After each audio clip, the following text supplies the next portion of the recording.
Muy buenas noches a cada uno de ustedes, que el Señor los bendiga en este directo y también a toda persona que le llegue esta grabación en algún momento de algún día de esta vida. Hoy, por lo menos, es 26 de marzo de 2026 y ya, pues digamos, si bien son las 6:40, en algunas otras partes del mundo todavía hay luz solar, aquí ya no. Aquí ya nuestro Creador, nuestro Dios, ha apagado la luz y ya estamos de noche. Entonces, bueno, que el Señor bendiga esta reflexión bíblica que, digámoslo, son de mucho provecho porque son de mucha práctica.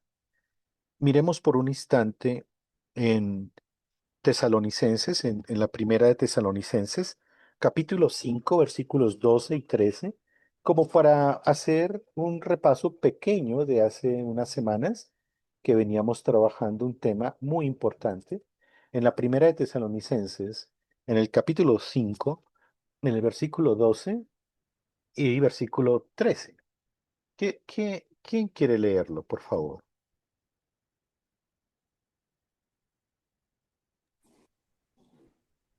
Y os rogamos, hermanos, que reconozcáis a los que trabajan entre vosotros, que os presiden en el Señor, que os amonestan, y que los tengáis en mucha estima y amor por causa de su obra. Tened paz entre vosotros.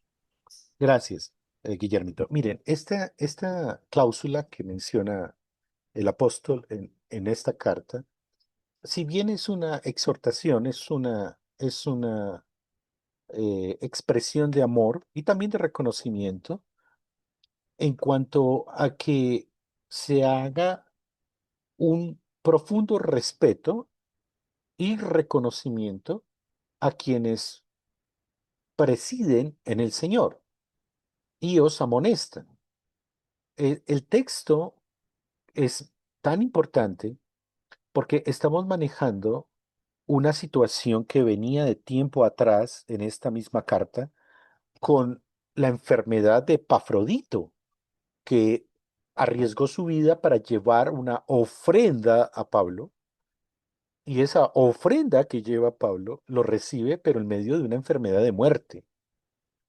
Ahí es donde vemos que los siervos del Señor menciona la Biblia, pues obviamente tienen una actitud, voy a decir esta palabra en una buena tonalidad, tienen una actitud sacrificial de negación, negación de la salud, negación de la propia estima, negación de comodidades por la obra de Cristo.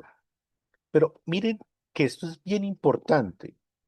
A veces nosotros decimos la obra de Cristo y pensamos que solamente está direccionada en la parte vertical de que yo aporto la obra de Cristo, orándole a Cristo, teniendo en cuenta a Cristo, pero realmente la Biblia enfatiza de una manera muy, digámoslo así, poco confusa, sino más bien clara, que la forma como nosotros expresamos ese espíritu de negación es cuando tenemos la actitud también como los que presiden nuestra vida cristiana. La vida cristiana es precedida por Cristo. Eso es innegable. Sin embargo, cuando estamos hablando de este tema de la unidad, también es innegable que la vida cristiana es precedida por personajes que aquí en el versículo 13 dice presiden y también dice exhortan o amonestan. Entonces, no es solamente una titulación, sino que tienen ellos una característica particular y es la negación de ellos mismos por el reino de los cielos, por el pueblo de Dios. Es lo que se llama la reciprocidad en el respeto por quienes presiden el pueblo de Dios. Leo de nuevo, os rogamos, hermanos, que reconozcáis a los que trabajan entre vosotros y os presiden en el Señor y os amonestan, y que los tengáis en mucha estima y amor por causa de su obra, tened paz entre vosotros. Entonces, es necesario reconocer que la vida cristiana no se preside sola. O sea, ningún cristiano se preside a sí mismo. Obviamente tiene una autorregulación de actitud y comportamiento. Eso es obvio que lo tiene. Pero como pueblo, como iglesia, la iglesia, el Señor ha dado a unos personajes el don de presidir, pero en ese espíritu sacrificial por el pueblo de Dios, lo cual hace que tienen unos sentimientos de parte del reino de Dios para entregar a su pueblo. ¿Por qué este preámbulo? Porque el texto nos va a llevar a algo que es supremamente importante.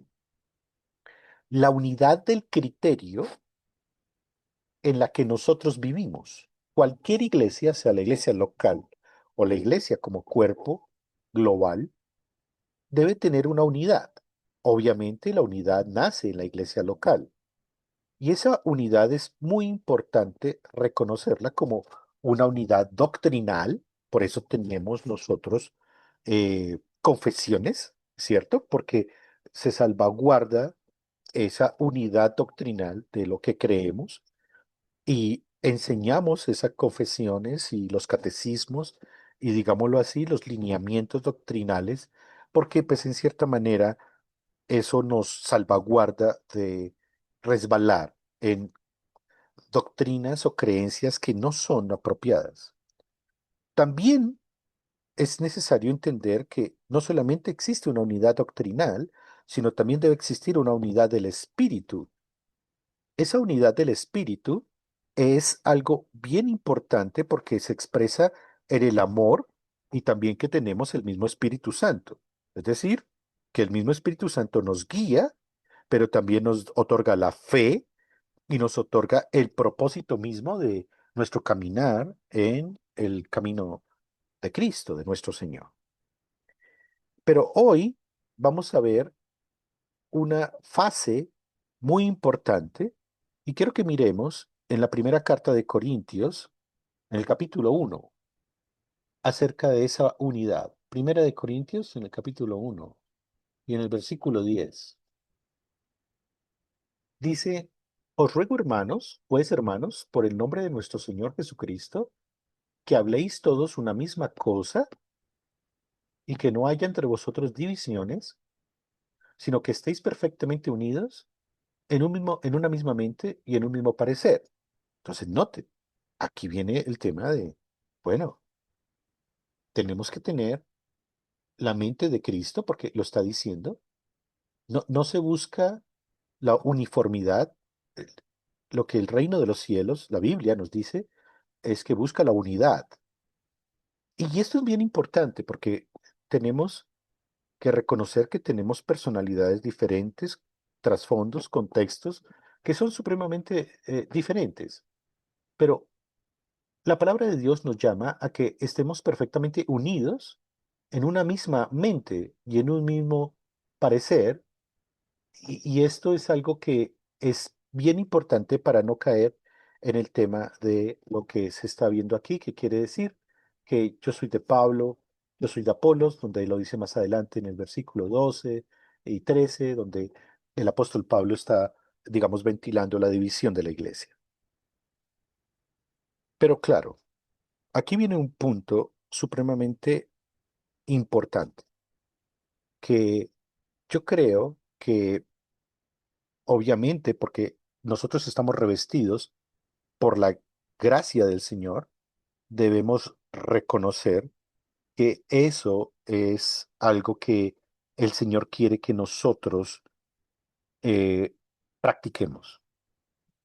En la siguiente carta de los Corintios, en la segunda, busquemos el capítulo 9.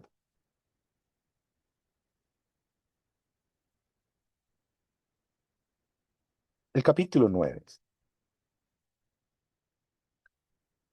Primeramente, vamos a mirar el versículo 1 y el versículo 2 de la segunda carta de los Corintios. Del capítulo 9, versículo 1 y versículo 2. ¿Qué dice, por favor? Si alguien lo quiere leer. Y pastor, Léelo, por favor. cuanto a la administración para los santos, es por demás que yo os escriba, pues conozco vuestra buena voluntad, de la cual yo me glorío en los de Macedonia, que Acaya está preparada desde el año pasado y vuestro celo ha estimulado a la mayoría. Gracias, Alicita. Mire, aquí hay un tema. El tema es un tema de necesidad física.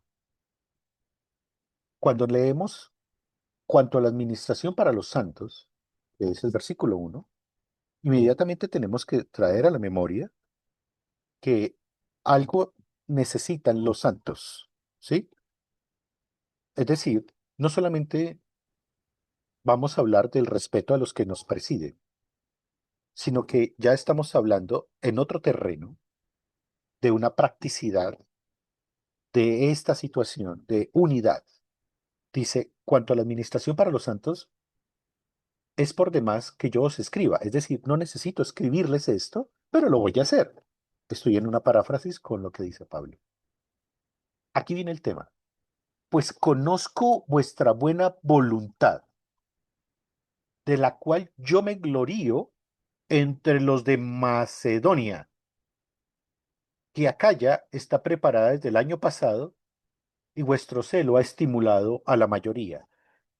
El tema es que se está recaudando ofrendas, si bien para la iglesia de Jerusalén que sufría la escasez, las iglesias estaban preparándose desde tiempo atrás, probablemente en una estación primaveral u otoñal, antes de que llegara el invierno, que es la parte más dura en esta zona de la Asia o de la Europa mediterránea. Y estaban pensando en cómo apoyar iglesias. Eso digamos que Pablo lo reconoce como conozco vuestra buena voluntad. Pero noten algo, que una de las críticas que se hacen al cristianismo, sobre todo de facción evangélica, y también pues digamos que esto viene eh, en alguna manera a la crítica al catolicismo romano en su práctica, es el recaudo de dinero o el recaudo de recursos, como una acumulación. Y bueno, cabe la crítica porque pues en cierta manera vemos casos que sí lo son, pero en cierta manera, botando la moneda y que caiga hacia la otra cara, la iglesia en su desarrollo, depende de la buena voluntad. Quiero ser claro, depende de la buena voluntad. Si un pastor requiere un salario basado en Tesalonicenses y en otros textos, depende de la buena voluntad, porque no hay un contrato. O sea, las personas no firman un contrato, dependen de la buena voluntad, que es la que reconoce Pablo en las iglesias, y aquí en Corinto lo está reconociendo, y dice, en eso me glorío entre los de Macedonia y también los de Acaya, pues claro, está llamando a que Corinto también se adhiera, siendo, digamos, un lugar próspero, pero es interesante, Pablo lo dice, porque conozco vuestra buena voluntad. Us- es notorio que por la doctrina y la teología que tenemos, sabemos que somos movidos por el Espíritu Santo, que somos movidos por el Señor Jesucristo a que tengamos esa buena voluntad. De lo contrario, no lo haríamos. De ahí que obviamente lo escandaloso de algunas agrupaciones, cuando hay una actitud punitiva o amenazante o de obligación para que se ayude concretamente o se tenga esa dimensión del dar. Pero ¿a dónde nos lleva la buena voluntad? Y aquí armo un nuevo párrafo. ¿A dónde nos tiene que llevar esa buena voluntad? Y es importante ver lo que el apóstol escribe ahí adelantico en el versículo 8 en adelante, 8, perdón, me estoy equivocando, en el versículo 12, y dice desde el 11, si alguien quiere leer el versículo 11, 12 y 13, por favor, de la misma Corintios, la segunda carta de los Corintios, el capítulo 9. 11, 12 y 13. ¿Quién desea leerlo?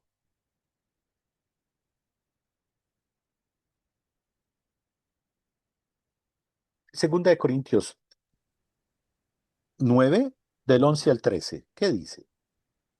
9 al 11. Ay, Dios mío, 9. Ay, no, me perdí. Mío. Pastor, 9, 9, 11. Segunda de Corintios 9, versículo 11. 11, para que estéis enriquecidos en todo, para toda liberalidad, la cual produce por medio de nosotros acción de gracias a Dios. Dejémoslo ahí por un instante, Ceci. Ahorita seguimos con los otros dos versículos. Aquí menciona, en el versículo 2, la buena voluntad.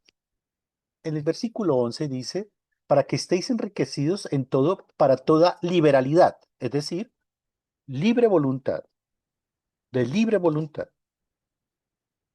¿Quieres donar para nosotros, que tenemos la doctrina bíblica, diezmar, ofrendar, donar? Es decir, que seamos libres en eso. Dice, en esto tiene que haber unidad. O sea, cristiano tacaño es una contradicción. Un cristiano tacaño es una contradicción. El asunto es que esto no puede ser movido por voluntad humana. El pastor no, no puede obligar porque depende de la buena voluntad del corazón del creyente y de eso depende que el Espíritu Santo lo haya impactado para que entienda que él guarda una unidad en cómo se tienen que hacer las cosas en la práctica, con liberalidad, sin prejuicio, con buena voluntad. Y bueno, claro, hemos andado algunos ya por muchos años en la vida cristiana bíblica. Sabemos que es sin queja, sabemos que es sin reparo, que tiene que ser algo que produzca acciones de gracias, es decir, cuando le llega el salario al pastor con su seguridad social, acción de gracias a Dios, cuando le llega la misericordia y la benevolencia por medio de mercados o dinero, eso es acción de gracias a Dios. Cuando nosotros, por ejemplo, reconocemos las misiones, acciones de gracias a Dios, es decir, somos canales de bendición. Y esos canales de bendición, mire lo que produce. Versículo 12, lo voy a leer. Porque la administración de este servicio no solamente suple lo que a los santos falta, sino que también abunda en muchas acciones de gracias a Dios. No, interesante. Lo estaba diciendo yo hace un momento. El bolsillo izquierdo es de propiedad del Señor como el bolsillo derecho. Lo que está en el banco es de propiedad del Señor como lo que tienes en tu eh, mesa de noche o en el Nequi o en el Daviplata es del Señor. Todo es del Señor. Aquí tenemos es que pensar en cómo es que tenemos que administrar eso que es del Señor para que guarde unidad, en que toda la iglesia sea especialmente bendecida, sobre todo por la ah, la doble bendición de bienaventurados los que dan más que reciben. Más bienaventurado es el que da que el que recibe. Es lo que dice nuestro Señor en el Sermón del Monte. Pero esto que tiene que ver con la unidad, ya estamos dando pasos a dónde quiere llegar las Escrituras. Entonces sí, tenemos buena voluntad. Podemos estar en liberalidad. Aquí no hay obligación. O sea, no hay contrato. Aquí no tenemos una relación contractual. Y a la vez sí. Y a la vez sí, hermanos. Y el que me esté escuchando, si tú eres hijo de Dios, sabes reconocer dónde es que tienes que poner el canasto de los huevitos. Y esto es algo muy importante, porque reconozco a los que están presentes, que han sido, y voy a usar palabras de Pablo, de gran bendición para muchos, para la iglesia, para ministerios que están empezando a desarrollarse, eh, como una cuña. Dentro de poco vamos a tener una reunión de miembros para mostrar cómo ha sido bendecida la iglesia, pero noten a dónde quiere llegar el Señor. Versículo 3. Pues por la experiencia de esta administración, o sea, lo habla de administración, dinero o especie, mercado, ayudas, pues por la experiencia de esta administración glorifican a Dios por la obediencia que profesáis al Evangelio de Cristo. Ahí llegamos al punto. No solamente es una unidad doctrinal, no solamente es una unidad del Espíritu, es decir, con las cualidades del Espíritu, fe, confianza, amor, sino que también es una unidad en la obediencia. Entonces, una persona puede decir, bueno, pues cuando me nazca, yo doy. De pronto, esa frase es tan tóxica porque es tan mundana. Es una frase, lo digo con especial cuidado, pero en la Biblia no aparece tan explícita esa frase, eso de que cuando me nazca hacerlo, pues realmente de pronto te mueres y nunca te nació. Pero aquí sí viene un punto claro. Cuando lo vinculamos con tesalonicenses, oigan, respeten y honren a los que presiden en el Señor. No solamente es decirle, uy, qué bonito, qué bueno, que no sé qué, es escucharlos.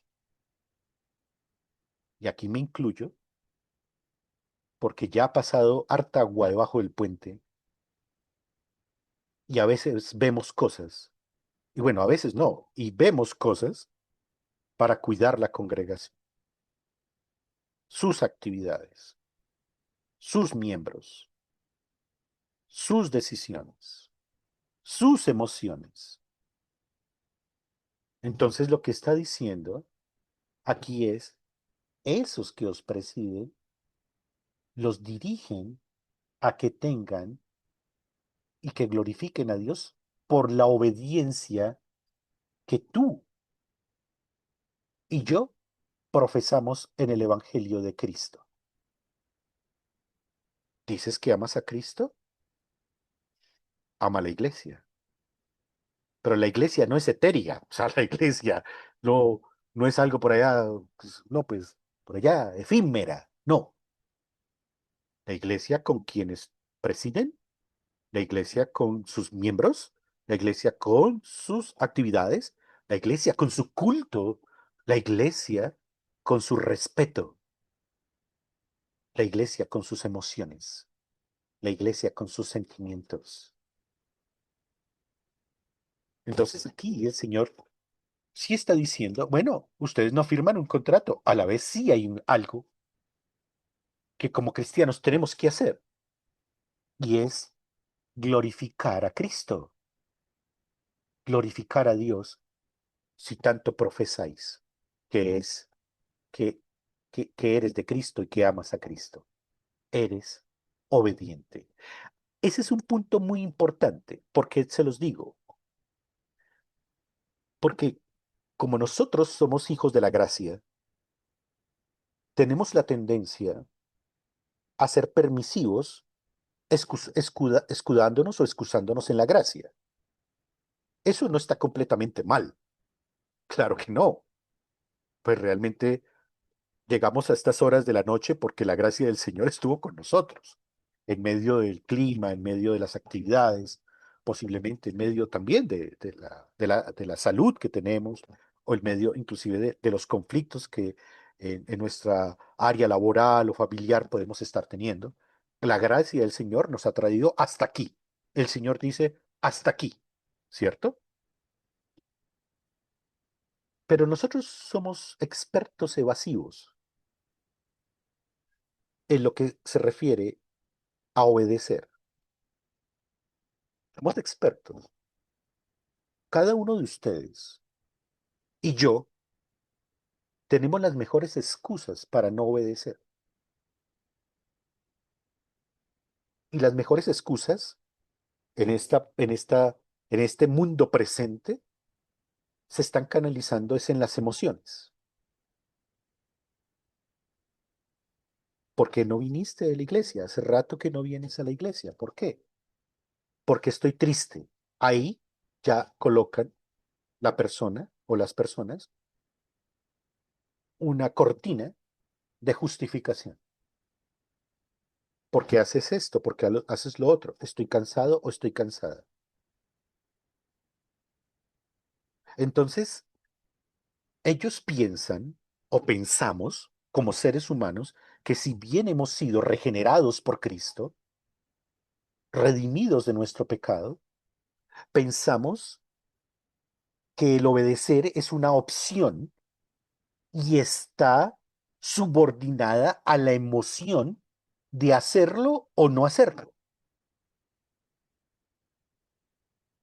¿Qué tal tu ambiente de trabajo?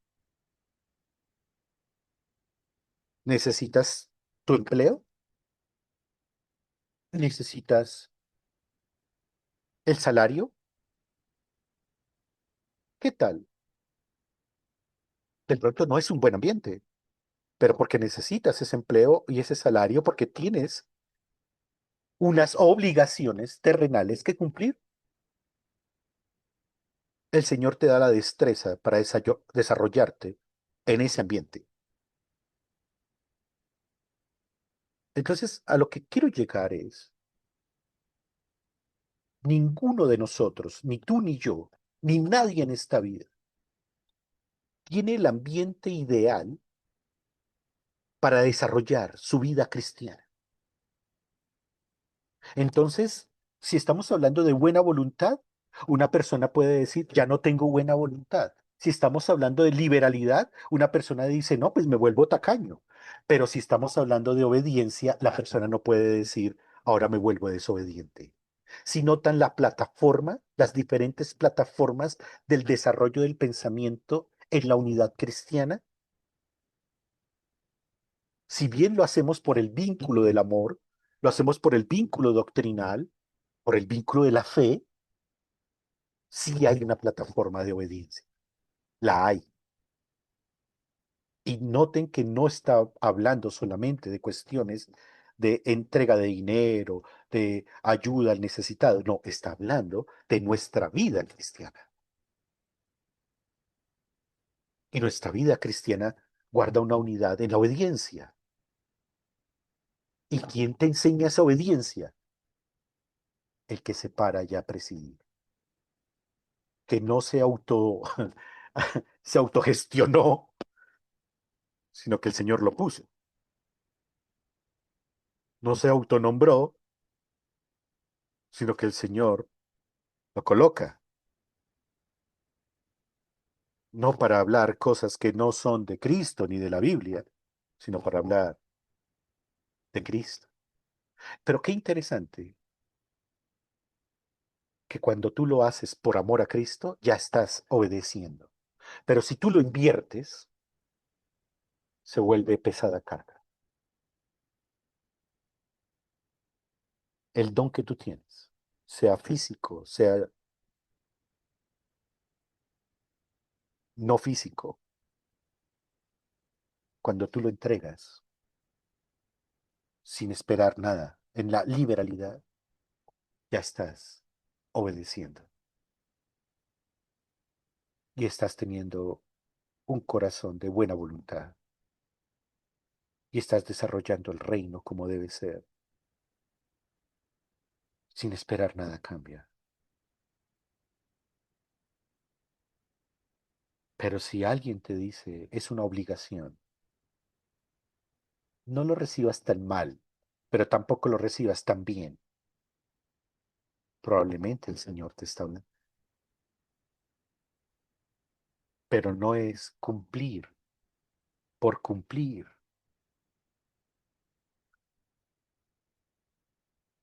es amar, es amar. Nosotros no amamos por partes, amamos todo lo que el Señor nos da y lo que no nos da, lo que Él representa para nuestra vida. No es cumplir, porque si lo hacemos por el cumplimiento, estamos trabajando bajo el pacto de obras y hay malas noticias ahí. No estás agradando al Señor, no lo estás haciendo. Estamos viviendo una época muy complicada de conflictos emocionales, donde aparentemente todo eso que en décadas enseñaron y que aún siguen enseñando, de que estamos aquí en esta vida para disfrutarla, las personas están tomando decisiones como la de hoy, de una chica de 24 años, que una corte autoriza la eutanasia. Ella podía tener las mejores razones. Voy a decirlo así, y ojalá me entiendan, no solamente los presentes, sino en el diferido, quien llegue a escuchar esta grabación, porque yo sé que va a ser controvertible. Tú puedes tener las mejores razones para hacer o no hacer. O como esta chica pudo tener las mejores razones para pedir que le hicieran una eutanasia a los 24 años. La pregunta que toca hacerse es, ¿fueron las razones de Dios? Porque esa es la lucha. Si Dios no es el que reina, reino yo. Ese es el combate desde Génesis hasta Apocalipsis. Es el combate desde que Adán y Eva pecaron hasta la consumación de todo en la revelación. Es la lucha entre el reino y lo caído que es el ser humano. Y la redención de Cristo está ahí y Él nos ha salvado de nosotros mismos. Lo triste es que aún nosotros siendo salvados y rescatados de nuestro pecado, seguimos luchando contra Cristo. Porque, y con esto termino, pasa en muchas iglesias, incluyendo Cristo Rey, se personaliza demasiado la relación con Cristo, como si estuviéramos hablando de un Dios diferente a los demás, o un redentor diferente a los demás. Es el mismo Señor para todos y es el mismo que habla a todos. Es el mismo que te salvó a ti que al que está a tu lado. Tú no eres exclusivo y a la vez sí, pero perteneces a un pueblo grande. Y ese pueblo grande ha existido por siglos, porque el Señor lo protege y lo ampara, y porque te puso a ti en tu corazón y en el mío guardar la unidad doctrinal, guardar la unidad del Espíritu y guardar la unidad en la obediencia cuando decimos, creo en Cristo y Él me salvó. Sí, obedecemos. pero nos encanta obedecer. Esa es la conclusión. Que tú llegues al punto de, estoy enamorado de ti, Señor. Te amo y me encanta obedecerte, porque esa es la muestra de mi amor hacia ti. No es mi parecer, es lo que a ti te agrada y que me has enseñado en la Biblia, a guardar esa unidad en la obediencia, con mis hermanos, con mis amigos, con la iglesia, y presentar eso a los demás que no tienen a Cristo en su vida como redentor. Es fascinante cuando te dicen, oye, ¿cómo te respeto eso? Eres un hombre, eres una mujer de principios. ¿Cómo se te nota, aún en los errores tuyos? ¿Cómo se te nota? ¿Cómo los corriges? Guardando la unidad de la obediencia en lo que crees, en lo que se llama la coherencia entre lo que creemos y lo que hacemos. Que hay equivocaciones, muchísimas, pero aún así buscamos a Cristo para decirle, perdóname, quiero seguir guardando esa unidad en la obediencia, porque eso me caracteriza y me hace diferente, y tú me has hecho diferente, y te amo, Señor. Pero es algo que no es solamente vertical, es horizontal, y eso lo enseña el que preside y que abre las escrituras, no para obligar, sino para indicar a quién le debemos nuestra vida. Hasta aquí la reflexión de esta noche. Espero que el Señor te bendiga. Es mi deseo de corazón. Bendiciones.